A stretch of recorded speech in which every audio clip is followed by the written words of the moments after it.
നമസ്കാരം. മാന്യ പ്രേക്ഷകർക്ക് കേരള ജ്യോതിഷത്തിലേക്ക് സ്വാഗതം.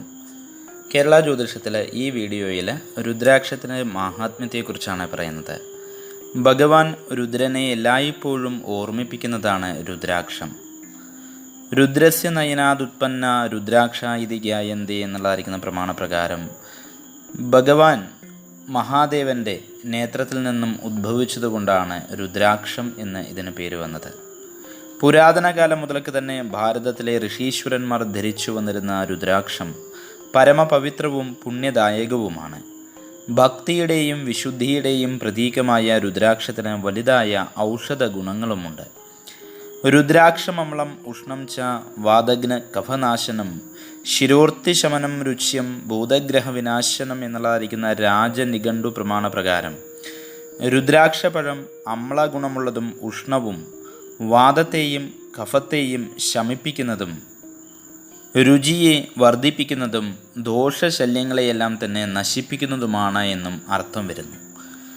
രുദ്രാക്ഷ ജാബാലോപനിഷത്തിൽ കാലാഗ്നിരുദ്രൻ ഭൂസുണ്ടൻ എന്ന മുനിയോട് രുദ്രാക്ഷത്തിൻ്റെ ഉത്ഭവത്തെക്കുറിച്ച് പറയുന്നുണ്ട്. അതിശക്തിമാനും മഹാദുഷ്ടനുമായ ത്രിപുരൻ എന്നുള്ളതായിരിക്കുന്ന അസുരൻ്റെ പരാക്രമ നിമിത്തം ദേവതകളെല്ലാം തന്നെ വളരെയധികം വിഷമത്തിലായി ശിവഭഗവാന്റെ അടുത്ത് ചെന്ന് ഉപായം ആരാഞ്ഞു. ത്രിപുരനെ എങ്ങനെ വധിക്കാമെന്ന് ചിന്തിച്ച് ഭഗവാൻ പരമശിവൻ കണ്ണുകളടച്ച് ധ്യാനത്തിലിരുന്നുവത്രേ. 1000 ദിവ്യവർഷങ്ങൾ കഴിഞ്ഞാണ് കണ്ണ് തുറന്നത്. ആ സമയത്ത് ഭഗവാന്റെ കണ്ണിൽ നിന്നും കണ്ണുനീർ താഴേക്ക് പതിച്ചു. ഈ കണ്ണുനീർ തുള്ളികളാണ് രുദ്രാക്ഷമായി പരിണമിച്ചത്. ഭഗവാന്റെ സൂര്യനേത്രത്തിൽ നിന്ന് 12, ചന്ദ്രനേത്രത്തിൽ നിന്ന് 16, അഗ്നി നേത്രത്തിൽ നിന്ന് 10 വിധത്തിലുമുള്ളതായിരിക്കുന്ന രുദ്രാക്ഷങ്ങൾ ഉണ്ടായി എന്നാണ് കഥ. ശിവനേത്രത്തിൽ നിന്നും ഉത്ഭവിച്ചതായതുകൊണ്ട് ശിവചൈതന്യം മാത്രമാണ് രുദ്രാക്ഷത്തിലുള്ളത് എന്ന് കരുതരുത്.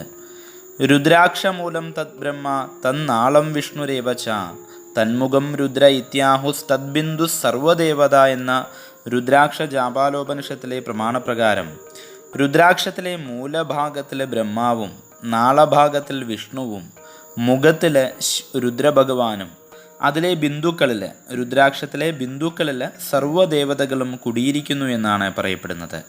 അപ്പോൾ എല്ലാ ദേവതമാരുടെയും സാന്നിധ്യം രുദ്രാക്ഷത്തിൽ ഉണ്ട് എന്ന് കരുതേണ്ടതുണ്ട്.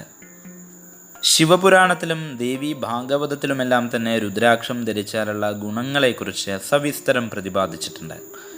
രുദ്രാക്ഷ ധാരണാദേവ രുദ്രോ രുദ്രത്വമാപ്നുയാൽ മുനയസത്യസങ്കല്പ ബ്രഹ്മ ബ്രഹ്മത്വമാകത എന്നാണ്. രുദ്രാക്ഷം വിധിപ്രകാരം ധരിക്കുകയാണെങ്കിൽ വളരെയധികം അനുകൂലങ്ങളായിരിക്കുന്ന ഫലങ്ങൾ സാധകന് ലഭിക്കുന്നതാണ്. മനസ്സിലെ വിഷമതകളെയെല്ലാം തന്നെ തീർത്ത് കാമക്രോധാദികളെയെല്ലാം തന്നെ നിയന്ത്രിക്കുവാൻ പ്രാപ്തനാക്കുന്ന രുദ്രാക്ഷം അപസ്മാരം, രക്തസമ്മർദ്ദം തുടങ്ങിയവയെ കുറയ്ക്കുന്നതാണ്. ഇത് ധരിക്കുന്ന വ്യക്തിക്ക് ഭാഗ്യകരങ്ങളായിരിക്കുന്ന അവസരങ്ങൾ തേടി വരുന്നതാണ്. സാമ്പത്തികമായും സാമൂഹികമായും ഉള്ളതായിരിക്കുന്ന ഉയർച്ച നേടുവാൻ സഹായിക്കുന്ന രുദ്രാക്ഷം ധരിക്കുന്ന വ്യക്തികൾ ചില കാര്യങ്ങൾ കൂടി പ്രത്യേകം ശ്രദ്ധിക്കേണ്ടതായുണ്ട്. ജാതക പരിശോധന ചെയ്ത് തനിക്ക് ഗുണകരമായിരിക്കുന്ന ഗ്രഹത്തിന് നിർദ്ദേശിച്ച മുഖമുള്ള രുദ്രാക്ഷമാണ് ധരിക്കേണ്ടത്. രത്നധാരണം പോലെ തന്നെ രുദ്രാക്ഷം ധരിക്കുമ്പോഴും ജാതകം നിർബന്ധമായും നോക്കേണ്ടതുണ്ട്. ജാതകപ്രകാരം അവരവരുടെ യോഗകാരകന്മാരായിരിക്കുന്ന ഗ്രഹത്തിനെ ബലപ്പെടുത്തുന്ന രുദ്രാക്ഷമാണ് ധരിക്കുന്നത് എങ്കിൽ നല്ല രീതിയിലുള്ളതായിരിക്കുന്ന ഉയർച്ച കൈവരുന്നതാണ്. ജാതകപ്രകാരം നിങ്ങൾക്ക് അനുയോജ്യമായിരിക്കുന്ന രുദ്രാക്ഷത്തെ കണ്ടുപിടിക്കുവാനുള്ളതായിരിക്കുന്ന ക്രമത്തെക്കുറിച്ച് വരും വീഡിയോകളിൽ വിശദമായി തന്നെ പറഞ്ഞു തരുന്നതാണ്. പരമപവിത്രമായിരിക്കുന്ന രുദ്രാക്ഷം ധരിക്കുന്നതായിരിക്കുന്ന വ്യക്തികൾ പാലിക്കേണ്ടതായിരിക്കുന്ന നിബന്ധന രുദ്രാക്ഷ ജാപാലോപനിഷത്തിൽ പ്രത്യേകം പറയുന്നുണ്ട്. മദ്യം മാംസം ച ലശുനം പലാണ്ടുശുഗ്രുമേവ ച ശ്ലേഷ്മാതകം വിദ്വരാഹം അഭക്ഷ്യ വർജയീന്നര എന്നാണ്. മദ്യം, മാംസം, വെളുത്തുള്ളി, ചുവന്നുള്ളി, മുരിങ്ങക്കായ, നറുവരി, പന്നിമാംസം എന്നിവ രുദ്രാക്ഷം ധരിക്കുന്ന വ്യക്തികൾ കഴിക്കുവാൻ പാടില്ല എന്ന് പറയാറുണ്ട്. ഇത്തരം നിബന്ധനകളെല്ലാം തന്നെ പാലിച്ചാൽ മാത്രമേ രുദ്രാക്ഷ ധാരണം കൊണ്ടുള്ളതായിരിക്കുന്ന ശരിയായ ഫലം ലഭിക്കുകയുള്ളൂ. ഇനി വരും വീഡിയോയിൽ വ്യത്യസ്ത മുഖങ്ങളുള്ളതായിരിക്കുന്ന രുദ്രാക്ഷങ്ങൾ ധരിക്കുന്നതിൻ്റെ ഫലങ്ങളെക്കുറിച്ച് വിശദമായി പ്രതിപാദിക്കാം. നന്ദി, നമസ്കാരം.